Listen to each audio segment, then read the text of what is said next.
Well, today is our cute little Destiny, who's been with us since 14, huh, baby? Yes. And today he gets to get his mane done and brushed and a clean fly sheet put on. And he's like, I want to go back outside and eat the pasture. But I wanted to show you how fun he is, because he has the most amazing tail. This cute baby, just darling, when we comb it all out after it being braided for all winter. Now that will get cut off because, can you move over, sweetheart? He's such a good boy. Because when we braid it up, we don't want it dragging on the ground. It just will continue to grow. And so we'll cut it off about 6 inches from the end of his foot. Anyway, and then today we were able to comb his mane out and re-braid it. Hi, sweetheart. Hello, darling. And we cut his little bridle path, not very far back. I'm not a big fan of having the bridle paths cut clear back to the center of their neck. I know show people love to show off those beautiful necks, but I just need a place for my halter to go and for the mane to grow out. And he's very personable, huh, Mr. Destiny? Yes. Anyway, one of the things that we do is we leave our forelock back behind the ears when we cut it, because some of our minis don't grow a really long forelock, and that helps them to grow a really long forelock. And so there's Mr. Destiny today, and I will braid up his tail, trim it, braid it up, and get him ready.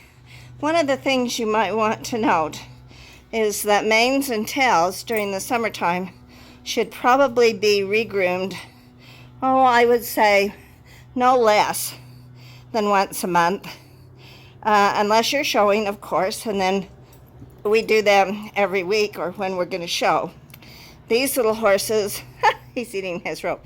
These little horses are in parades and get to do fun things like that. So during the summer, they get their manes and tails done up often to keep them in good show shape. But anyway, we love our little boy, and he wanted to show you his groom for today.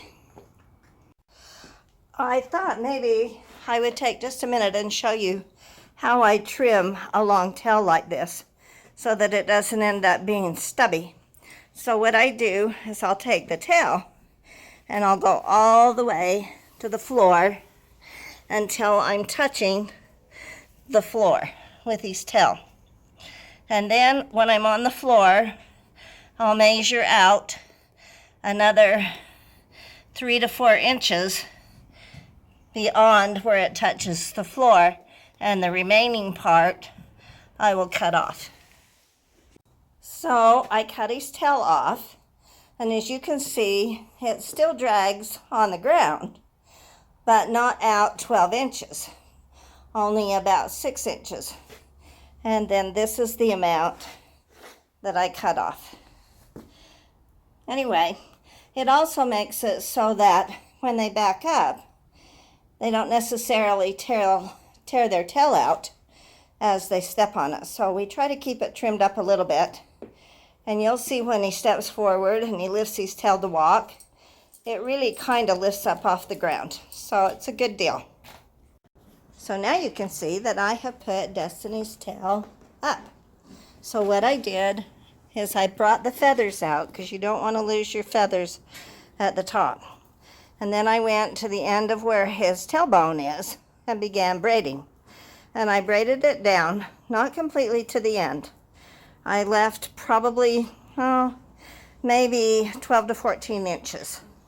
And then I threaded it up through the top part of the braid by the bone, brought it down, crossed it over, and made a feather at the bottom, tied it off with an elastic, and that way he will have a fly swatter, which will be really important in this weather that we've got, because he's going to need a little fly swatter.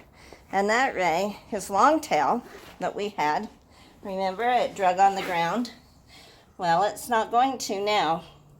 And he'll have a fly swatter, and we will protect and preserve his tail. And then I will redo that probably in a couple of weeks to 4 weeks.